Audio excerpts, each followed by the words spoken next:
Welcome to So You Want to Be a Staff Writer, Comedy Edition. We're going to be talking about what it means to be a staff writer on a sitcom or other comedic television series. If you were here last week for So You Want to Be a Staff Writer Drama Edition, this is going to be kind of like that, but I'm assuming with more talk of like flatulence and other things that are funny. So basically we'll be talking about writing and breaking into TV comedy. And this is an especially awesome panel because we are joined by, and I'm going to give you each a massive round of applause after your names, Aadip Desai, Yael Green, and Sarah Naftalis, who all of whom are or have recently been staff writers. So their insights are going to be very fresh because they're currently in the thick of that level of their writing careers. And I'm really excited for this talk because I love TV comedy and I'm fascinated by how it works. My name is Lauren O'Connor. I will be your moderator.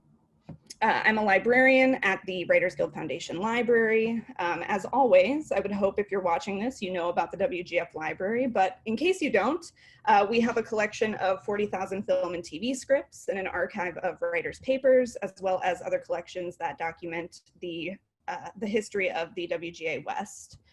So when there's not a pandemic going on, you can come visit us. And in the meantime, learn more about the library on the website from which you RSVP'd to this panel. So as always, you can submit questions in the question box and you can upvote questions that you really want to see answered. That will be really helpful to me because, as you might know, if you've witnessed any panel that I've moderated, for me, it's definitely like rubbing my stomach, patting my head, trying to parse through questions as well as keep the discussion on track. But I do try. So if you have a question, submit it, try. Also, the chat is open if you want to talk amongst yourselves and share resources. That to me is one of the best things about these Zoom panels. And with that being said, I think that's about it for my opening speech. The first thing I want to do, just to get us kind of acclimated here, is just have everybody introduce themselves, tell us who you are and what you've been or currently serve as a staff writer on. And I'd also like for you to tell us, when did you realize you wanted to write for television and why TV as opposed to something else? And would it be helpful for you guys if I kind of like call on you or? Yes. Okay, perfect. Aadip, let's start with you. Oh, shit. Okay. Let's see. I'm Aadip Desai. I was just on the Goldbergs as a staff writer, and we're special in that way because we did 24 episodes, and I got to produce my episodes, so you don't typically get to do that, so it's cool. I always loved TV. Like, just like everybody else, TV was like my best friend or my babysitter, and I like had severe asthma, so I like watched TV all summer long. I couldn't go anywhere. And but I didn't realize I could work for TV until it was a long time ago. I was a professional musician. I was writing letters home to my girlfriend, and she was sharing them with friends, and they were like, "These are pretty good. Maybe do something with it." And I was like, "Well, I love TV," and so I just kind of started down that path. And yeah, that's it. Very good. Yael? I recently finished a job on Upload season 2, and before that I was working on Space Force, and before that Dickinson season 2. And I went to an arts high school where I was in the creative writing department, and there was a lot of poetry and a lot of short story writing, but I just loved playwriting the most, and so I was like, all right, dialogue, that seems to be my jam. We love playwrights here, or I do at least.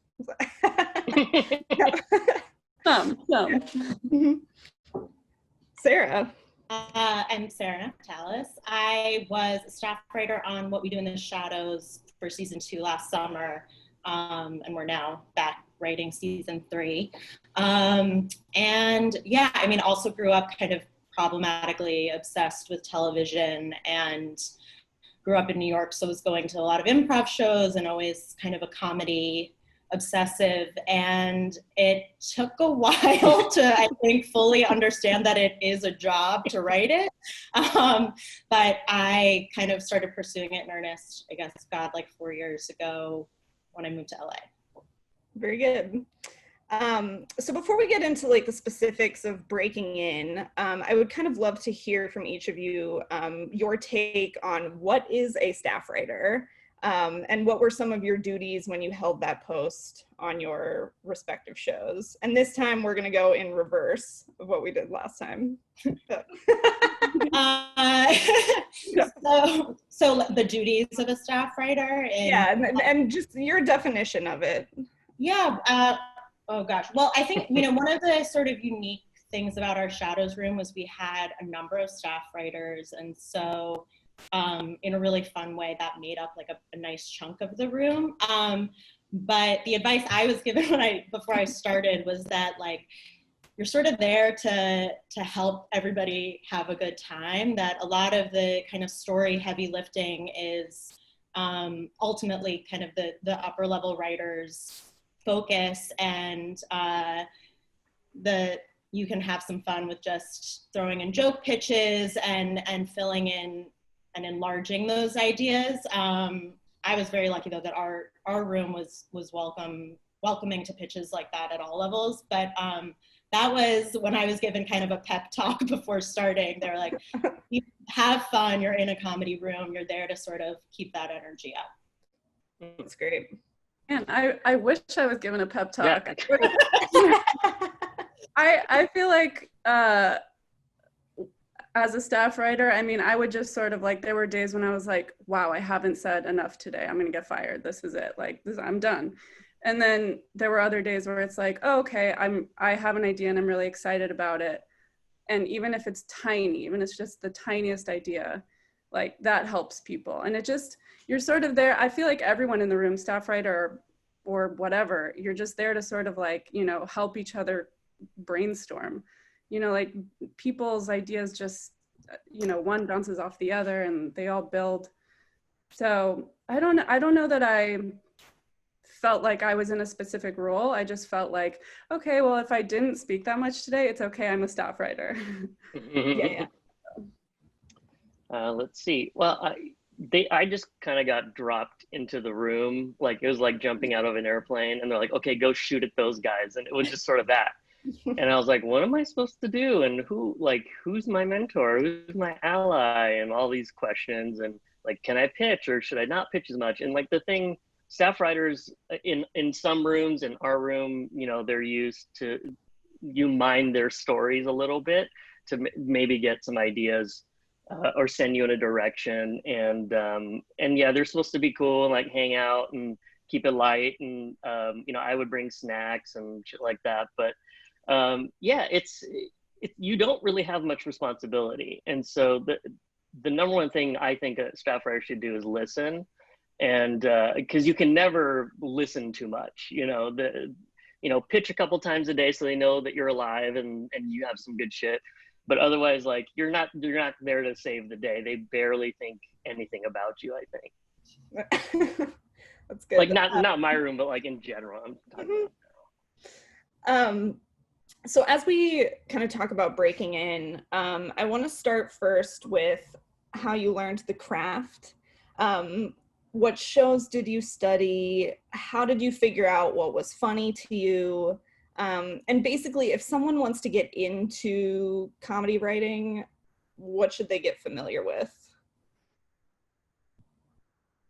And at this point, anyone can kind of jump in. Yeah. I mean, I think whatever speaks to you. I don't know that there's like, I think if you try and just do something really prescriptive, it could help for sure. But for me, what's helped is just like keying into what really excites me. Like if I love a show, then watching the episodes, maybe if I'm so inspired, outlining the episodes, like reading the scripts. Yeah, and I mean, I have like, I love Peep Show. I have those scripts here along with Sleep Bag, like just having them by my bedside, just to flip through all the time. Like that's what inspires me. I don't know that there's like just finding what I liked. I mean, I don't really have the patience to sit through a show I don't like. So it was, it's sort of just, whatever speaks to me. And then I, in trying to write, it's the same thing. It's like what excites me. Mhm.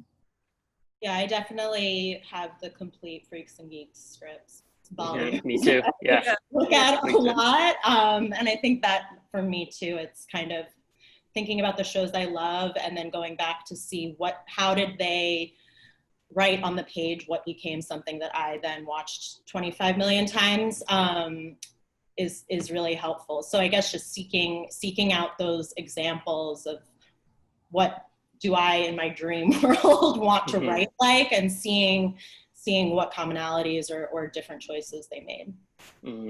Yeah, I mean, I started out as a procedural writer, and so I like watched Law and Order and all these other shows, and it's like you could set a clock to it. But it was good to like get structure in your head. You're like, aha, this is what an act out is, and this has to happen here. And then when I moved over to comedy, it was, it's very similar. And yeah, I'm trying to think of what inspired me. I mean, I also have the Freaks and Geeks scripts right over here, and I used to break down like 30 Rocks, and I would break down Frasier's because Frasier's my favorite show that I'm allowed to like.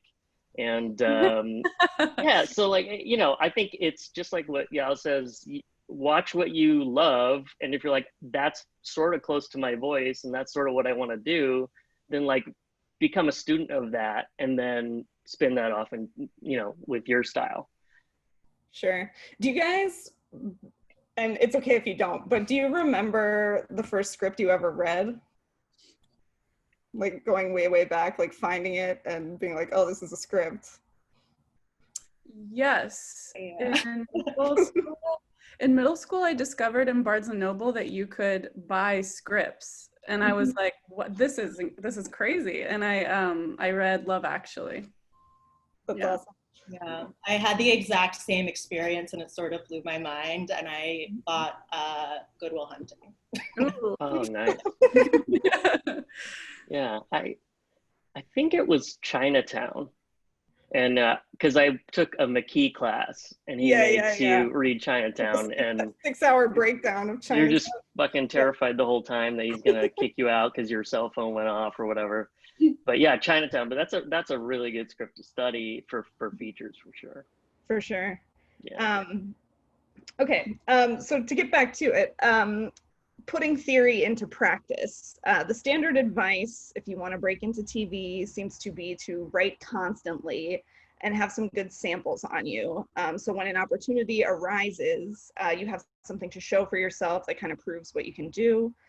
So I want to talk about writing those samples. Did you stick primarily with comedy? Were you writing other things? What was kind of your evolution there? My sample is a comedy sample. I mean, that's kind of always been where my interest is focused. And so, again, advice that I was given was just to think about, like, are you hoping that you'd get stuff on like a network sitcom or something streaming, and kind of make it clear in your sample what you're gearing it towards. So for instance, mine has cursing in it because it's not, I didn't envision it kind of as a network friendly thing necessarily, or I mean, but it could be, but I just to kind of make it clear that it would be potentially more on that side of the spectrum. Yeah, I mean, I think the other thing that I don't know if this is helpful, but when I sent my sample, I also included, I used to be a contributor for The Onion, and I sent kind of like a roundup of headlines. And I have no idea if this is true, but in my fantasy, it's nice to have something that's kind of like short and easy to read that isn't a 30+ page sample. And it was just like, look, I can write jokes. And so that kind of secondary thing hopefully was not annoying to send. So I added that to the mix. Yeah. Great. My samples, oh, you go ahead. Okay, my samples are, right now, the ones that I'm sending out are, one is a broadcast half hour and one is like a cable streaming dramedy. And they're both like kind of ripped from my life and twisted up. But yeah, so depending on the show that I'm trying to get on, because I'm trying to get on my next show, like we'll send a different sample that's targeted.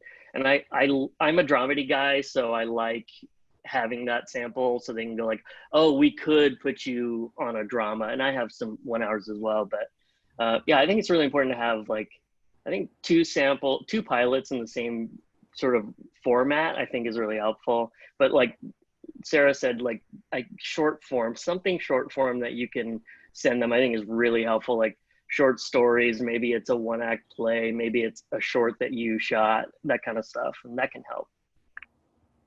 Yeah, similarly, I have a comedy script that has dramatic elements, but also I love to draw cartoons on the side, and those get sent out as a sample batch. And also, yeah, short stories. I also just find it helpful to have another outlet.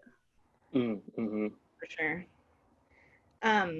So I have this totally, I think it's a totally unfounded theory that that writing spec scripts of existing shows might be a more useful practice in half-hour comedy.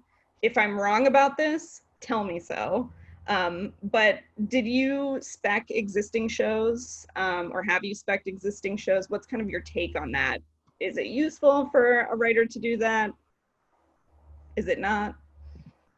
I think you should when you're starting out, so you can figure out what this beast looks like, and you can sort of, especially for comedy, like there's a rhythm to comedy that drama doesn't have. And so you'd be like, how many jokes do I need per page? And just sort of study, you know, these scripts and go, okay, what's expected? And, but yeah, like, yeah, that's it. I mean, I wrote many half-hour specs, and I learned so much every time I did it. But right now, there's only like 5 showrunners that I know of who will read a spec. Mm-hmm. And they're all awesome, but like, you know, like Mike Roy said, like just have one kind of in your back pocket. So in case that's a showrunner who wants, you know, a spec, then have that. So yeah, but otherwise I don't think you need one. For sure. Except for fellowships. Yeah, I mean, in my head right now, I'm like, oh, that's good to know, because I definitely. I mean, yeah, I wrote some in college just for the exercise, but I haven't heard of anyone asking for them. But I mean, I agree with Aadip that they're very useful to write. I just haven't been asked for one. Yeah. I mean, it's just like useful for learning, not so much useful in like job getting. It could change. I remember it used to be pretty useful in that regard.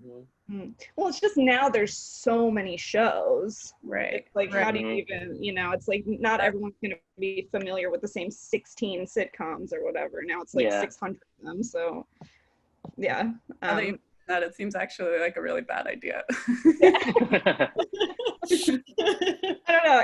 But I just like have this theory. I think it's because like working in the library, it just seems like everybody, when they're writing specs, it's always half-hour comedy, or you know, it's like a 3/4 to 1/4 kind of like ratio, comedy to drama.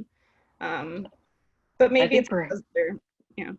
I think perhaps more people want to write want to be in comedy, and comedy is super competitive, and I think you just get a lot of, you know, it's like a numbers game. There's fewer shows, and there's way more people who want, like every person you see at UCB or Groundlings or what have you, like all of them want to be a performer or a writer or a director or something. So that's why you're probably seeing them at the library, and it's hard, sometimes it's hard to get like scripts. So, for sure.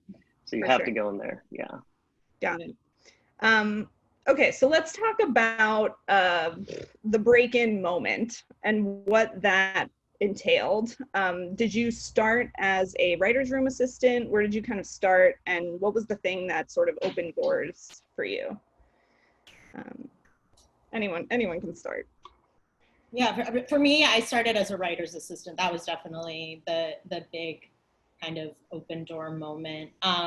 So I started as a writer's assistant on Silicon Valley in the 4th season, and then stayed with that show and moved up to script coordinator until I got staffed. But yeah, I mean, I think that is, for me at least, it was a pretty invaluable experience just in terms of getting to, I mean, I guess, cliche at this point, but just getting to be a fly in the wall that room and hearing how story was broken and the types of discussions. And I think like the most valuable thing for me in a lot of ways was hearing the conversation that would surround pitches that ended up dying, and kind of what, you know, like what was missing in an idea that didn't help it last till the end, was really valuable in kind of doing my own like pressure testing for stuff, for my own work. But also like, I think it was a huge lesson for me in terms of being less precious about my own work. Like it was like the first time I saw our showrunner just like fully delete a scene on the board. I like gasped. But I like, it is, I guess, the confidence of experience. It's like, okay, that scene can go. We'll be able to replace it with something better. It's not like, but I'll never write anything again. So that was, I mean, completely sort of life-changing to see that and be a part of it. Cool. Yeah, I was also a writer's assistant for a while and a script coordinator. And same as Sarah, it was just sort of like, wow, I'm absorbing so much. And I was also flabbergasted when we would just throw so much away, but par for the course.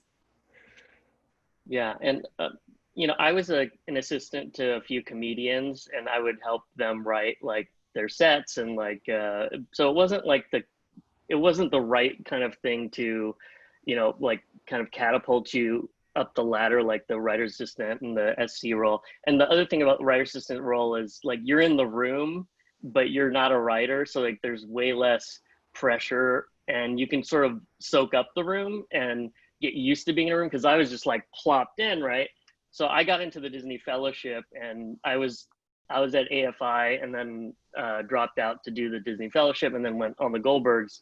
And yeah, so that's how it's a very easy break-in moment. They call me a few days before Christmas and they're like, you know, how do you, we have the best Christmas present for you. And I was like, okay, cool. And I made a weird sound and then I thought I was hallucinating and I asked somebody in the room, like, did that just happen? And then it, you know, changes your life completely. And that's kind of like a follow-up I have, because I mean, I know it's truly like trying to catch lightning in a bottle to get a writer's assistant job. But do you have any like tips? Because I know we all want to know how to do that. Like how do you, like, it's obviously someone you know, right? Because like that stuff doesn't magically appear on job boards a lot of the time. Or I think there's no shame in just being desperate, just reaching out to people and telling them that you're desperate. Yeah. I mean, and also like, I think just reaching out to as many people as you know, like you never know where an opportunity can come from. Like you just truly have no idea. It could be someone you haven't spoken to in 5 years. Totally. Yeah, and I think, oh, go for it. Oh no, I was just gonna agree that I think being like, you know, polite, but making people aware of that. Like I have a list on my phone of like friends I know who are currently looking for jobs, essentially, so that if I ever get an email which is like, this show is looking for a writer's assistant, I know who I can forward it to very quickly. And so yeah, I mean people like to help other people in my experience. So yeah. The big takeaway that I got from last week's drama staff writers panel was just that you should be like shouting from a mountaintop, I want to be in a room. And you know, like eventually someone will notice, hopefully. So kind of piggybacking off of that, when you're a good writer and you have the material, this is basically the question I just asked, but maybe I'll have something different to say. How do you put yourself into a position to kind of meet people or be noticed, particularly with comedy?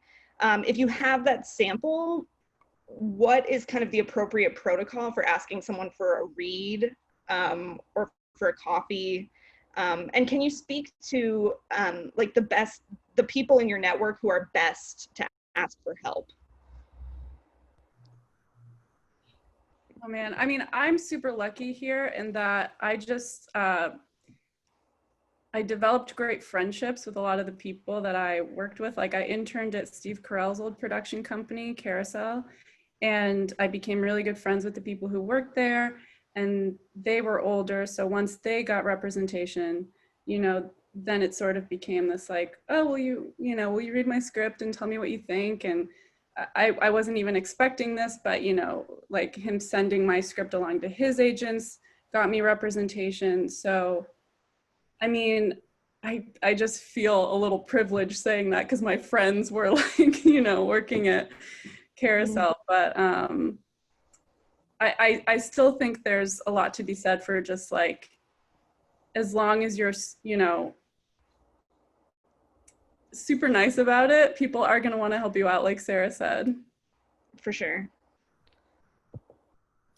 Yeah, I mean, I've also been very fortunate that in the rooms that different shows where I've been assistants through the years, like upper level writers have been extremely generous in offering that. And, you know, again, like advice that I was given that I personally found very difficult to take, but it was very good advice. Was a writer was like, you know, I think sometimes people are too shy about, you know, again, like always with the disclaimer of like being respectful of people's time and everything like that. But, you know, I think sometimes some of these people are asked less often than we would realize to read things because we're all so nervous, or at least myself.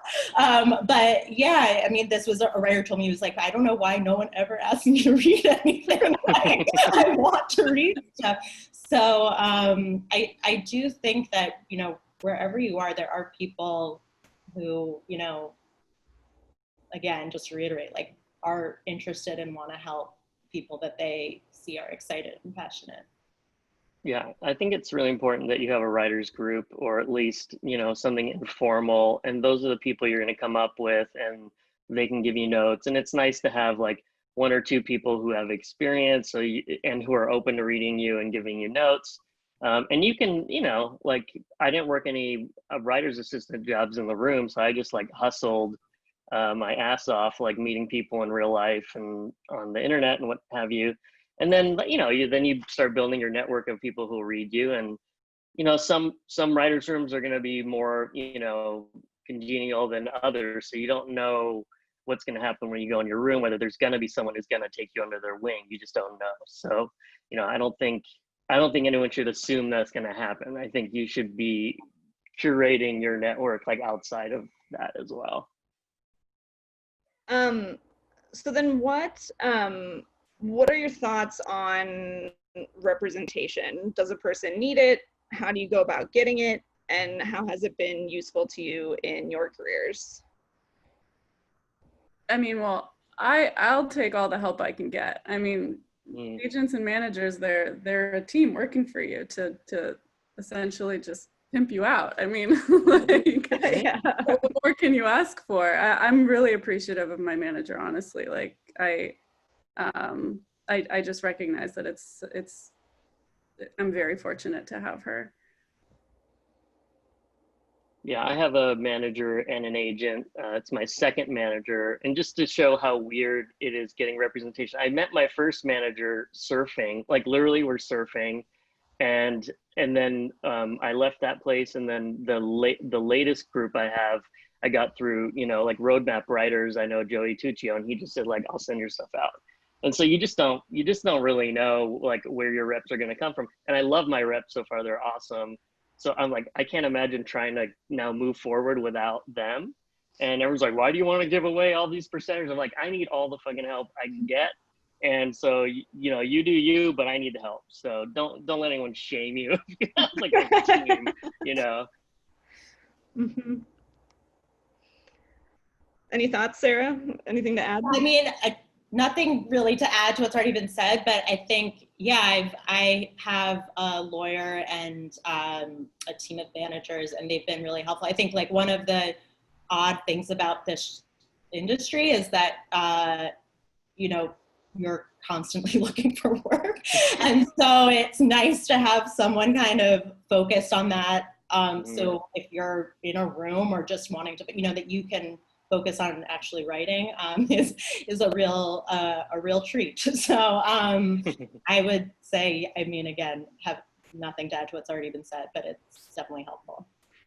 At what phase in your kind of like career journey did you get managers? Just for the record and for clarification. Yeah. I got my managers after my staff writing job, actually. Cool. Yeah, I had a lawyer. I only had a lawyer, and then after my staff writing job, I went on the hunt, you know? Mm-hmm. Yeah, I got my reps after I was staffed, after my episode had aired, and we had like some runway before the end of the year. The runway got cut short a little bit, but I'm glad that I didn't wait any longer than I did. And then my first reps I got, pretty early on, but like maybe I wasn't ready, or maybe it wasn't the right fit. You just don't, like, not all reps are going to fit you. And that's another thing people have to realize, like, it's okay. Like you can move on, you don't have to be, married to a particular person, but you want to be respectful. But, if it's not working for you, you're not getting meetings, you're not getting good notes, all these things, then maybe they're not the right rep for you. Yeah, I was in the same boat when I was a showrunner's assistant on Angie Tribeca. I got managers and it wasn't a great fit. And so then later when I was a script coordinator on Dickinson season 1, that's when my friends' agents read my script, and I signed with them. And then, the whole WGA thing happened. So I got my manager when I was about to work on Space Force season 1. Got it. Very good. Okay, so here's a question that takes us in a little bit of a different direction. If you don't have room experience, how do you figure out your strengths as a writer, potentially who's going into a room? I kind of want to talk about like how you make your own experiences, perhaps your identity, an asset that can kind of get you hired and keep you in a room. Well, I can say, like, I got hired on the Goldbergs because I had like 80s, like a deep knowledge of 80s culture, music, toys, like films, all of that. And they were going to season 7. They're like, we've done everything so far, we need help. And I had like 20 pitches in my pocket. I was like, yeah, I haven't done these. And so he's like, they're like, do you want to pitch them now? I'm like, nope, I don't. I want to get hired first. And so I came with that. And then like one of the characters is a musician. I was a musician. Like, so you just find like those little touchstones in the show that connect to your personal life. And then you can really like show, okay, I will be valuable in this way or that way. And I think that's really important. But I don't think you know who you are as, like, your strength as a writer until you're in the room for a little bit, Got it. Yeah, I sort of have to agree. I kind of went in and I was just like, all right, we'll see what happens. And I think my strength is being a draft writer as opposed to, being incredibly like vocal in the room. But with experience, I've gotten better with both. So it's really, I don't know that I had no idea beforehand. Got it. Yeah, I think it's also, I mean, like adaptability is such an important skill for these things, because I mean, all of the different comedy shows that I've been, either as an assistant or as a writer, like they all work differently. They all break story in completely different fashions. The process is wildly different. So even if your kind of quote unquote strength is like punch up, let's say, in another room, it might not be that you do full room punch up. So there is kind of, I think, just a lot of kind of getting a feel for the flow of conversation and how does this group of people like to work through ideas, and then seeing where your contributions can be most valuable, because I don't think it is like a one size fits all thing. It's just everything is, very different show to show.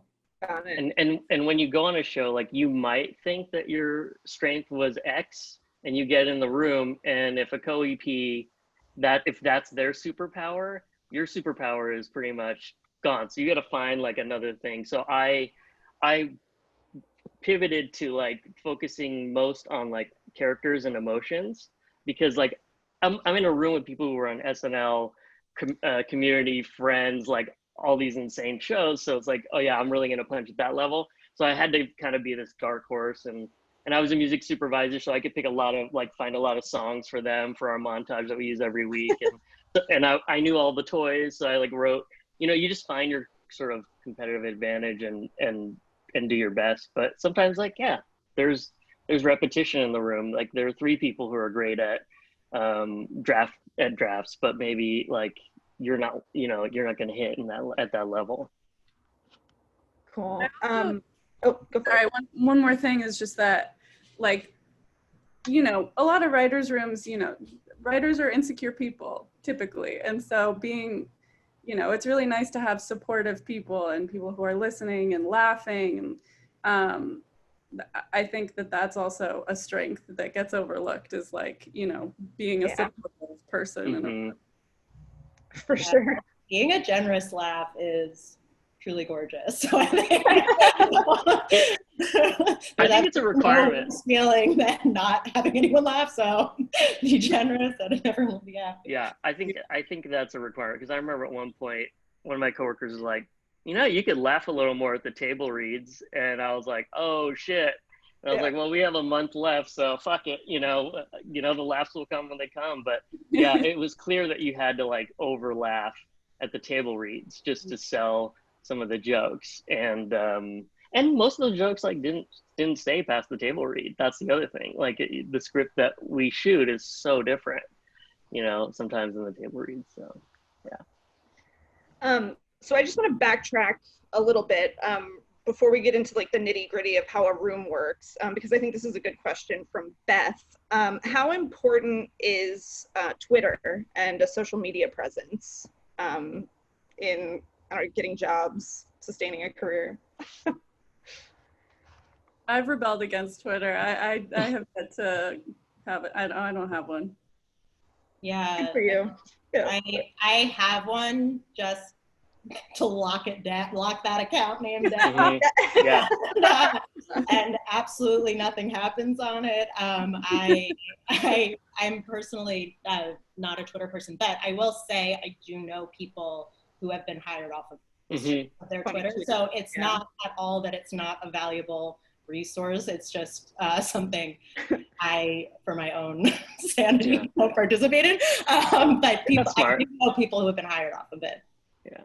I have I wouldn't say an active Twitter, but I tweet a couple times a day sometimes, and then not at all for months. But I use it just to like have conversations with other writers. Since we're in this pandemic, like I want to meet more writers, and so I've been using Twitter for that, and railing against Donald Trump and shit like that. But you don't have to have Twitter. I think if you're an awesome Twitter comedian, then it could work for you in a big way. But I don't think that's going to apply to everybody. So spend more time writing scripts than on Twitter is what I would say. Good advice. I would just say again, I'm not a late night writer, but friends of mine, I think, especially if you're interested in late night, I think that can be, it mimics the type of work that you would be doing more closely than like if you're in half-hour comedy. So I would imagine that Twitter can be super helpful for like, if you're just trying to be like a joke writer, purely kind of. For sure. Okay, so let's talk about the room. What are some things you've learned in the room? What are some things that future staff writers should be aware of before going into the position?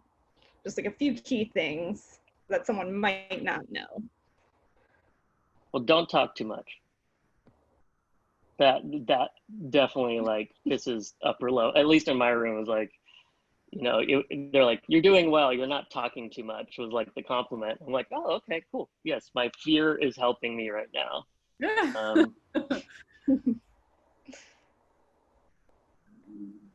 I think for part of why I wanted to work in TV writing specifically was because I really love the idea of a writer's room and like collaborative writing. And so I think, I don't know if this is like such great advice necessarily, but it's just kind of enjoying the fact that you have an entire group of people there. And like, I think Yael said earlier, like, helping to build on each other's ideas, and helping the room feel like more of a conversation as opposed to kind of like a go around the horse and everyone shoots their shot. It makes it more fun for everybody when it feels like a team sport. And so I think like I have been extremely lucky that like my room is like so supportive in that way, and everyone is kind of backing each other up. But I think that is a tonal thing that you can, contribute to in the manner of your pitching, if you, it's small things, but it's like building off X's point, that kind of idea, just to help further that sense of camaraderie, I think is really nice. Yeah, I couldn't agree more. I think a lot of people maybe have a tendency to, because it can be a really scary place, and so there's sort of this tendency to maybe overcompensate, which can lead to like some competitiveness, and just, I think there's no need for it. Like you're gonna get a better result if you don't have that. I'm essentially doing what Sarah just said, but I just I just don't see the need for it. I think it's actually hazardous. I think every room is different, so some rooms are gonna be like, take your shot, and like we would, for example, on the Goldbergs, we would write all these alts, just alts, and then we put them on the screen, and then we'd an upper level going, and there would be the great culling, and they would just start, deleting all the jokes, and then or we would perform them, and if you performed it well, then chances are those jokes for that character would get in over someone else's. So it was a little bit cutthroat in that way, but so there's a full range. There's like the supportive, and there's all the way like super competitive, and so just be ready for that. Yeah. So here's a question from Perry Jackson. How does the workload compare to any other job that you've worked? How do you balance your life with work as a TV writer? You don't? Yeah. Sorry. Yeah. You spend 6 months not working in between. Yeah, if you're looking for a work-life balance, I don't know. Yeah, I'm still figuring that out, to be honest. I don't know that I have a good answer for that. Yeah. Meditation? So it sounds like it's intense, and it takes quite a bit of your day working. Like, is it different show by show? Like you have some completely, like keep everyone there insane hours, and then you have 100%. I feel like show by, like, you hear about, I've never worked on one of these shows, but you hear about shows where it's like, we're here all night, we're ordering dinner, it's let's sleep over. I have not worked on, I know the showrunners I've worked with are eager to get home to their families, and so want to do, it's like, let's focus and do our work while we're here, and then go to our lives. I mean, being in a Zoom room is like a little, it's like, what life do I have to go back to? But yeah,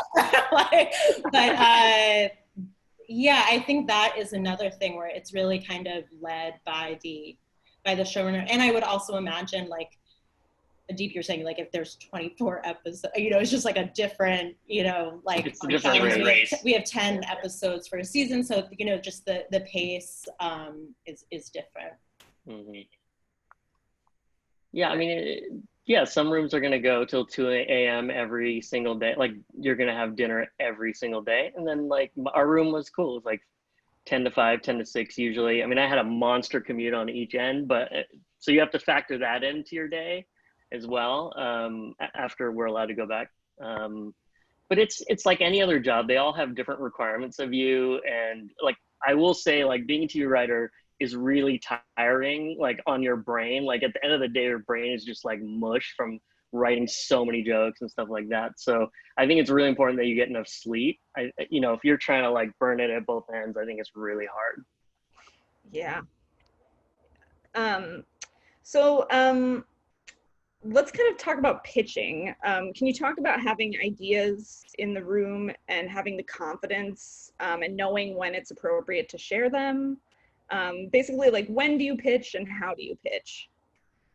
Well, I can tell you what not to do, which is what I've been. I mean, I'm trying to not say, I don't know, after all of my pitches. But actually, yeah, it's like, it really is a fake it till you make it practice, which I'm working on. But there was one time where I even was like, okay, just hear me out. You know, which no one's going to respond well to a pitch.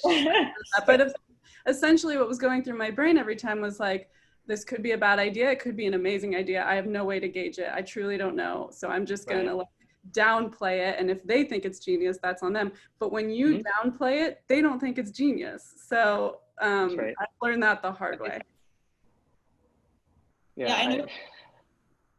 For myself, if it's something where if I have an idea that's maybe like a bigger story point or something like that, I tend to, and I think most people in our room have this, but like I usually try to write it in a notebook to make it make sense on paper for myself before I say it out loud, because just for myself, I know I will ramble otherwise.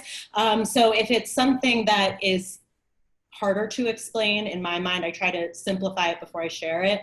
But when it's like kind of just the room riffing, I feel like that's one of those things where you want to get caught up in the energy of a joke that's rolling. And if you took the time to perfect it in a notebook, it's like the moment has passed. We're not right, exactly. we're not talking about that anymore. So I think it's a little bit of just sort of reading, like, is this the type of idea that like is best shared when I've thought about it for a beat and then people have time to think about it for a beat? Or is it like, you know, a snowball and you want to hop on a little bit and just kind of get the okay version out, and then the room will build it up. Yeah, I don't know if I was very good at it. I'm generally a decent pitcher, but you know, we had 15, 17 people in the room. Everyone's, you know, throwing shit out, and like I wouldn't pitch a ton. I'd only pitch a few times a day, because I was told like be a sniper. So like take, you know, literally like I have a kill shot and I'm gonna take it. But if I don't, I'm not gonna even, you know, get up. And so I would say I have a pitch, and I just like, it was the most annoying thing. And after a while, I just liked doing it because it was annoying to people. And but other people would just kind of steamroll right through. And I think everybody has a different style.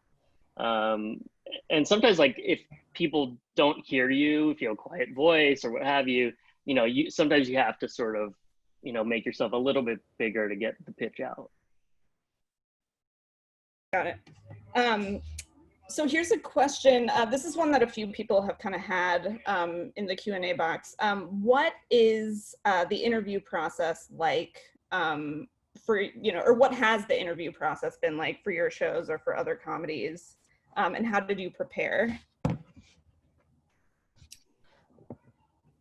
I can share. I mean, I sent my sample and then the showrunner and I had a FaceTime because Paul lives in New York and I'm in LA. And so we had a FaceTime discussion. And in terms of preparing, I just rewatched all of season 1 of What We Do in the Shadows, just so that it was fresh in my mind. And I'm trying to think, I just jotted down kind of impressions I had, or if there was any kind of, you know, personal connection that I wanted to bring up, or I mean, I think probably pretty similar to if you were interviewing for any job or any assistant job, you know, so you want to be familiar with the show and what your own personal connection to it might be, or why you're excited about it.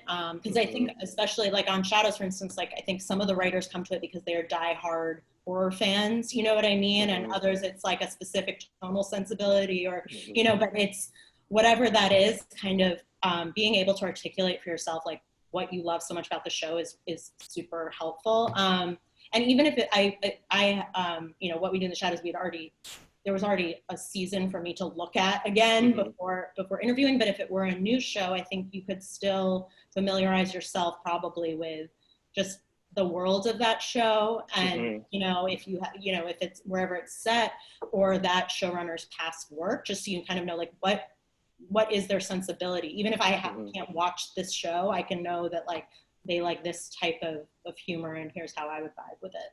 Absolutely. Yeah, I mean, for my interview, I mean, I had 6 seasons of 24 episodes to try, and I had 2 days to prep, and I was like, that's not going to happen. So I watched, you know, the first 2 or 3 episodes, and then the last 2 or 3 episodes, just to see where they started, where they ended up.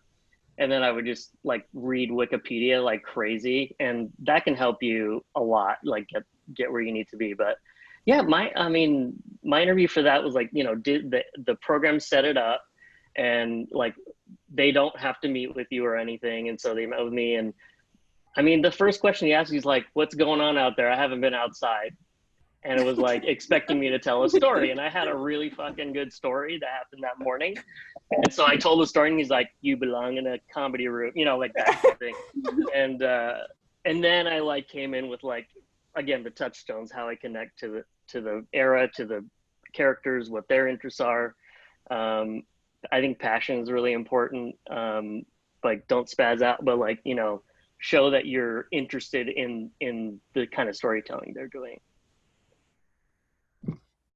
Yeah, my interview for Space Force got scheduled like the day before, so I didn't have a lot of prep time. I mostly just watched old Office episodes, and I didn't come in with any questions. I came in with nerves, and but I sort of treated it like you're meeting someone for the first time, like maybe to just take the pressure off. I was like, this is just a general meeting. We're just gonna shoot it, we're gonna talk. And that's sort of what ended up happening. That's great. So I have a question about, because I feel like a lot of times comedy is born from like improv exercises or just like exercises. Do you guys have any go-to or favorite writing exercises? I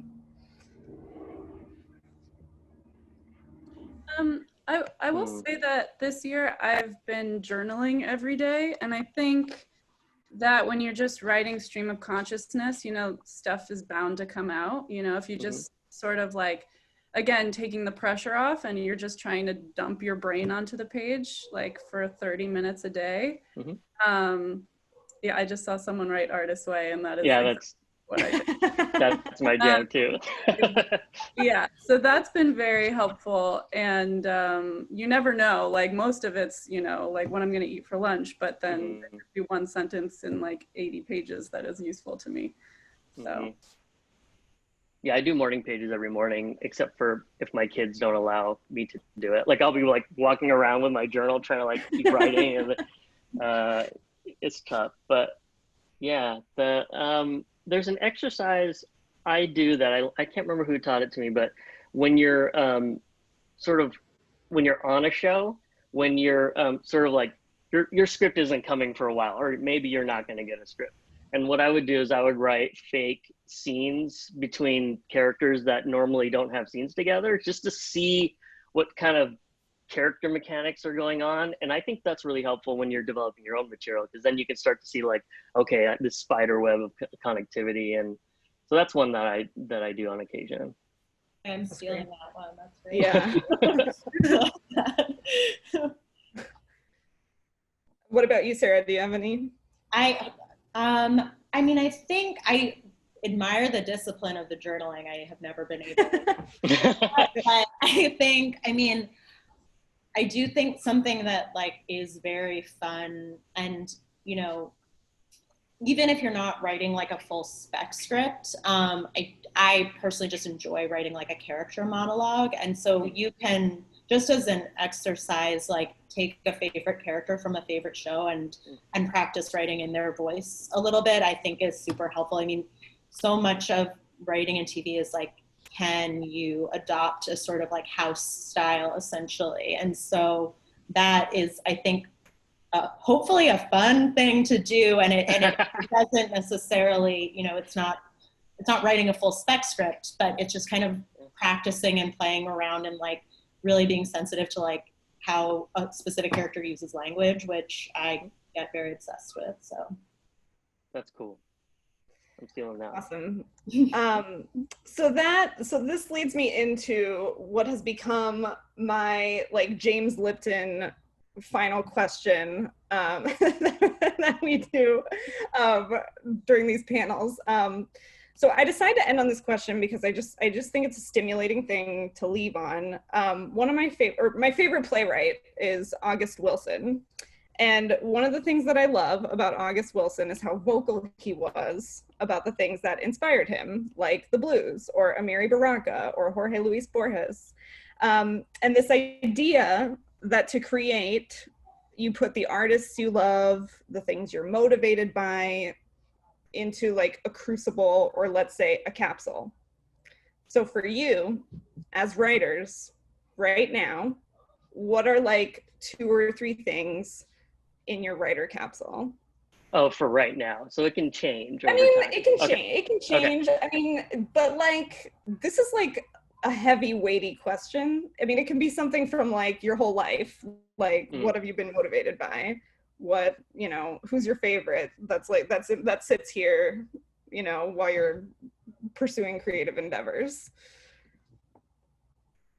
I mean, I have a few, this is just a really overwhelming question, but I have a few shows that I feel like I am constantly rewatching and constantly going to when I feel stuck. I'm like, what is funny to me and what do I like?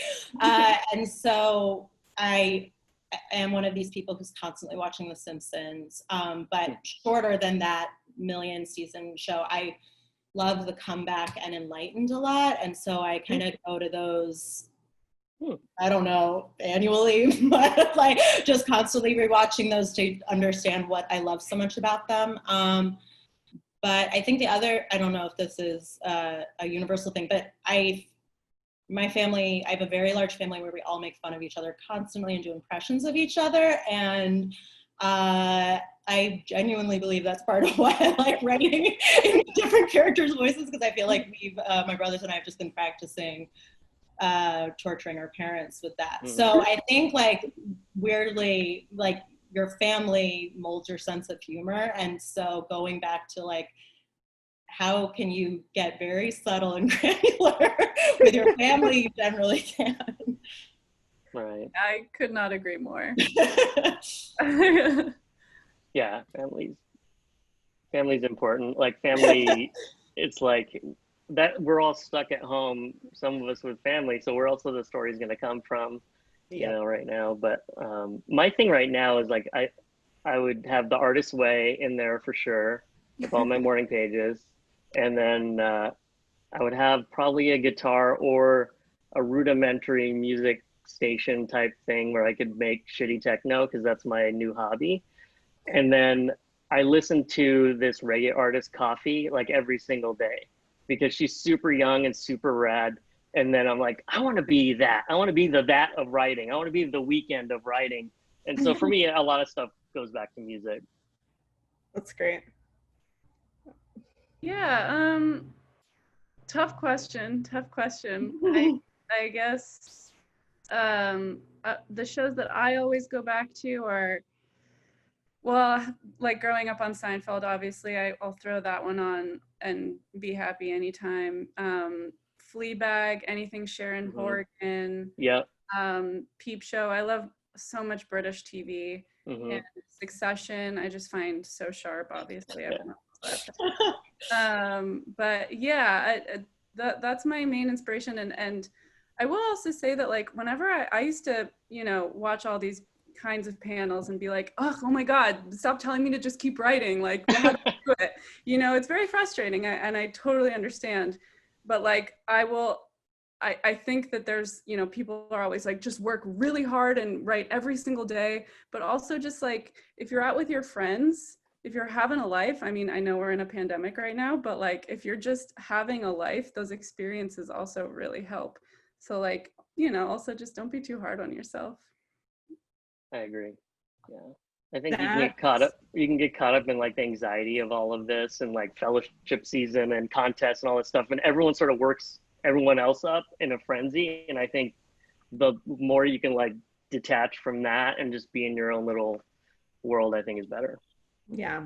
A frenzy is never good. Go easy on yourself. That's, I think that's a really, really excellent note to end on. We did this in like a perfect hour, you guys. That was a perfect hour. That's just crazy.